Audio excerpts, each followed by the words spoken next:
Hello and welcome to Rituparna's own review. আজকে একটা parcel এসছে সকাল সকাল, একটা এসেনশিয়াল অয়েল ডিফিউজার আনিয়েছিলাম মিশো থেকে। তো পার্সেলটা আজকেই এলো, ভাবলাম তোমাদের সাথে শেয়ার করি। কিন্তু একটা প্রবলেম হয়েছে, আমি যখন ডিফিউজারটা অর্ডার দিই তখন কিন্তু এটা সেরামিক অর্ডার দিইনি, এটা আমি অর্ডার দিয়েছিলাম ইলেকট্রিক ডিফিউজার। এই বুদ্ধার ফেসটা ইলেকট্রিক ডিফিউজার দেখিয়েছিল, আমি অর্ডার দিয়েছিলাম। কিন্তু যখন এসছে দেখলাম এর সাথে একটা এরকম ক্যান্ডেল আর একটা এসেনশিয়াল অয়েল দিয়েছে।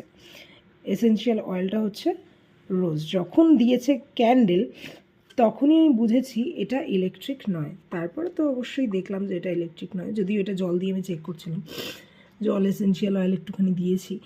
এর মাথা